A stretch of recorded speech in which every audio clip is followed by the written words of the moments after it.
বাংলাদেশে এই মুহূর্তে ১৯,০০০ টাকার মধ্যে দারুণ একটা স্মার্টফোন পাওয়া যাচ্ছে। ফোনটার নাম হচ্ছে স্যামসাং গ্যালাক্সি F34 5G।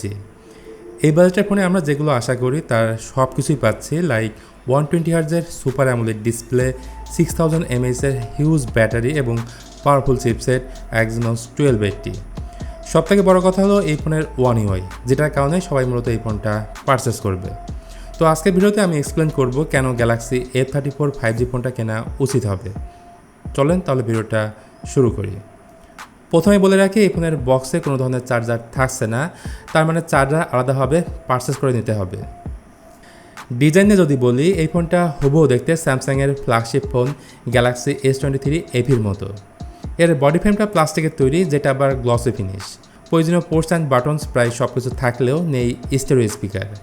এই ফোনে যখন কথা বলবেন তখন অপর প্রান্তের মানুষ ক্লিয়ার শুনতে পারবে, কারণ এই ফোনে আছে noise cancelling microphone.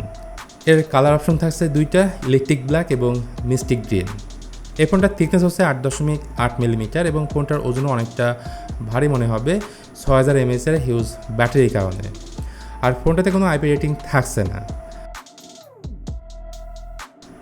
Galaxy F34 ফোনের সামনের দিকে রয়েছে 6.5 ইঞ্চির একটা full HD plus super AMOLED display. তবে এই ডিসপ্লের উপরে ইউশেপ নস না দিয়ে যদি পাঞ্চল কাটর ডিসপ্লে দেওয়া যেত তাহলে পারফেক্ট ডিসপ্লে বলা যেত। যদিও এই ডিসপ্লেটা যথেষ্ট কালারফুল, 1000 নিটস হচ্ছে এর পিক ব্রাইটনেস এবং এই ডিসপ্লেকে পরিবেশন করছে কর্নিং গোয়েলা গ্লাস 5। মোট কথা ডিসপ্লের সব কিছুই আপনার কাছে ভালো লাগবে, শুধুমাত্র এর ওয়াটার ড্রপ নসটা বাদে। এরপর কথা বলবো পারফরমেন্স সেকশন নিয়ে। গ্যালাক্সি F34-এ ব্যবহার করা হয়েছে স্যামসাংয়ের নিজস্ব চিপসেট Exynos 1280, যেটা 5 ন্যানোমিটার ফেব্রিকেশনে তৈরি করা এবং এর ক্লক স্পিড হচ্ছে 2.4 GHz। তো Exynos 1280 বেশ অপটিমাইজ এবং পাওয়ার ইফিশিয়েন্ট একটা প্রসেসর। সব ধরনের গেম ইজিলি খেলা যাবে, সেক্ষেত্রে সেটিংসটা মিডিয়াম করে নিলে বেটার আউটপুট পাবেন। আর একটা ভেরিয়েন্টে ফোনটা আনঅফিশিয়ালি পাওয়া যাচ্ছে, যেমনটা শুরুতে বলেছি 128 GB, যেটা UFS 2.2 স্টোরেজ টাইপ। সবথেকে বড় কথা হলো স্যামসাং ফোনের সফটওয়্যার এক্সপিরিয়েন্স, মানে অ্যান্ড্রয়েডের জগতে স্যামসাংয়ের ওয়ান ইউআই হচ্ছে বেস্ট ইউআই। এবং স্যামসাং অফিশিয়ালি কনফার্ম করেছে এই ফোনের ক্ষেত্রে 2 বছরের সফটওয়্যার আপডেট এবং 3 বছরের সিকিউরিটি আপডেট পাওয়া যাবে। ক্যামেরা হিসেবে এই ফোনের রিয়ারে থাকছে ট্রিপল ক্যামেরা সেটআপ, যার প্রাইমারি ক্যামেরা থাকছে 50 মেগাপিক্সেল, তার সাথে থাকছে 8 মেগাপিক্সেলের আল্ট্রা ওয়াইড ক্যামেরা এবং 2 মেগাপিক্সেলের ম্যাক্রো ক্যামেরা। আর ফ্রন্টে থাকছে 13 মেগাপিক্সেলের সেলফি ক্যামেরা। তো রিয়ার ক্যামেরাতে তোলা বেশ কিছু ফটো স্যাম্পল দেখে নিন, তাহলে নিজেই ক্লিয়ার একটা আইডিয়া পাবেন।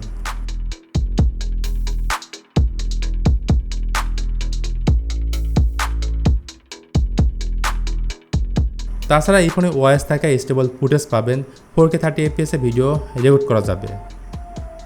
এখন যদি বলেন 19,000 টাকার মধ্যে এর ক্যামেরা আসলে কেমন হবে, তাহলে আমি বলবো ক্যামেরার জন্য এই ফোনটা নিতেই পারেন। বাকি থাকলো ব্যাটারি ব্যাকআপ। গ্যালাক্সি F34-এ থাকছে 6000 mAh-এর একটা ম্যাসিভ ব্যাটারি, যা 25 ওয়াট ফাস্ট চার্জিং সাপোর্ট করে। তবে বরাবরের মতোই এই ফোনের সাথে দেওয়া হয়নি কোনো চার্জার, তার মানে আরও এক্সট্রা কিছু টাকা আপনাকে খরচ করতে হবে। তো ভিডিও একদম শেষ দিকে এসে বলবো, যারা 19,000 টাকার মধ্যে অ্যামোলেড ডিসপ্লে চাচ্ছেন, ভালো ক্যামেরা প্লাস প্রসেসর চাচ্ছেন, দীর্ঘদিন ব্যবহারে ফোনটা স্লো হবে না, সফটওয়্যার এক্সপিরিয়েন্স এবং ব্যাটারি ব্যাকআপ ভালো চাচ্ছেন, এক্ষেত্রে অবশ্যই আপনারা নিতে পারেন স্যামসাং গ্যালাক্সি F34 5G স্মার্টফোনটা। তো আজকের ভিডিওটা এখানেই শেষ করতে হচ্ছে। ফোনটা ওভারঅল আপনার কাছে কেমন মনে হয়েছে সেটা অবশ্যই জানাতে পারেন কমেন্ট করে।